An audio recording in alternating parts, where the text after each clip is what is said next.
The honourable member from Thornhill. A year ago, the Jewish people were savagely attacked in the deadliest act of sadistic barbarism since the Holocaust. Over 1,200 souls were raped, murdered, and taken hostage by a radical death cult backed by the clerical regime in Tehran, 7 Canadians among them. 101 remain in the grips of terrorists, hidden in the tunnels of hell. 1 year ago, the glory of living a peaceful and safe existence in this country as a Jew ended.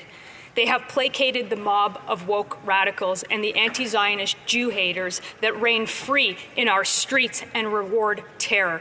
We used to be a country that was clear and unequivocal about eradicating anti-Semitism here and destroying terrorists without conditions everywhere. For those who remain captive, those waiting for their loved ones to come home, for those who never made it back, we remember you. And for those horrified at the state of our country, we will fight to restore the Canada you know and love, even when they won't.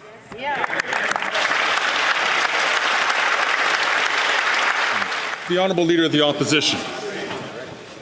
A year ago today, a sadistic and genocidal death cult, Hamas, carried out the biggest attack on Jews since the Holocaust and has 100 more hostages.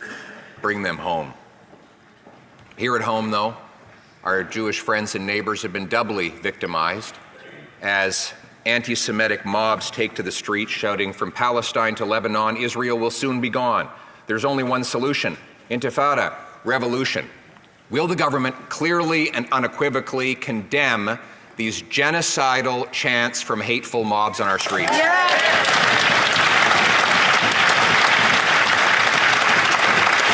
The Honourable Minister for Foreign Affairs. Mr. Speaker, Judy Weinstein, Vivian Silver, Ben Mizrachi, Netta Epstein, Shir Georgi, Alexandre Luc, Idal Vital Kaploun, Tiferet Lapido. May their memories be a blessing. It was my honor to have met with their families here at home and in Israel. And on the anniversaries of Hamas' horrific attacks, my promise to their loved ones is the following.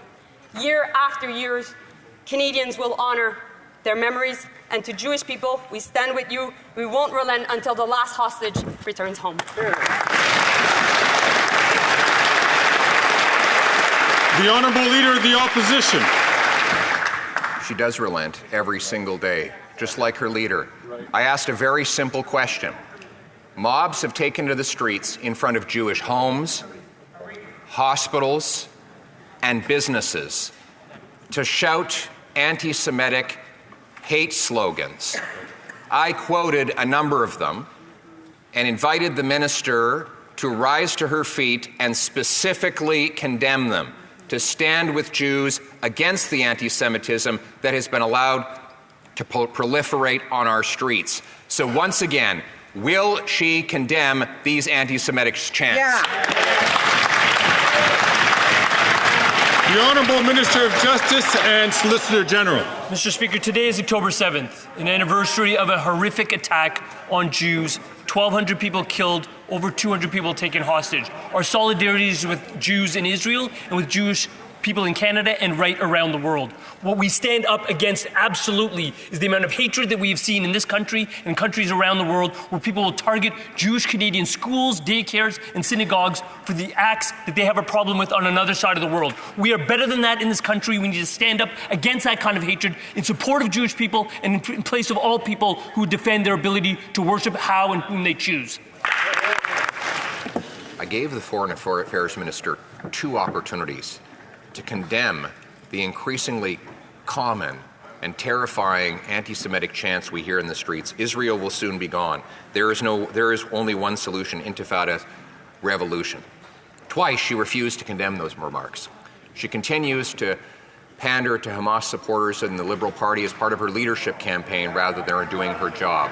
So I'll give her another chance.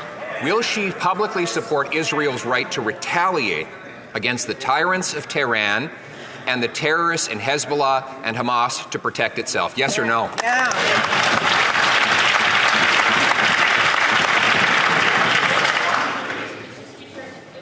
If we don't do politics about...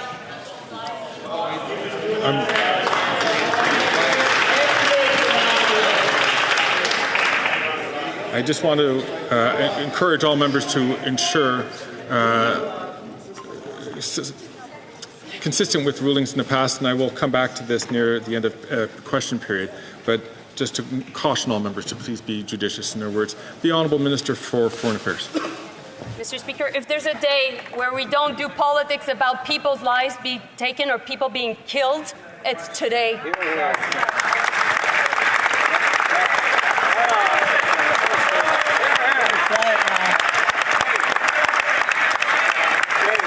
are all against any form of anti-Semitism, I hope, in this House, any form of discrimination.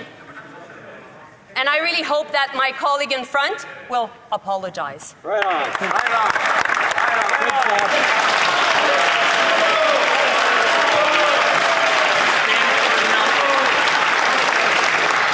The Honourable Leader of the Opposition. If there was ever a day when we needed a government to stand up for what was right, this would be that day.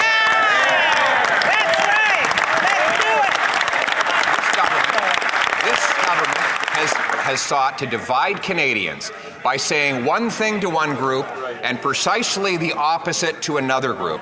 And here in this House, remaining radio silent on condemning anti-Semitic chants and on supporting Israel's right to truly defend itself by retaliating against the terrorists and tyrants. Why won't she do the right thing and stand beside the Jewish people today? Yeah. The Honourable Minister of Justice and Attorney General. Mr. Speaker, 1 year ago in the Middle East, peace was broken by a violent terrorist attack by Hamas. On this side of the ocean, we deserve to do better in terms of the protest that we articulate.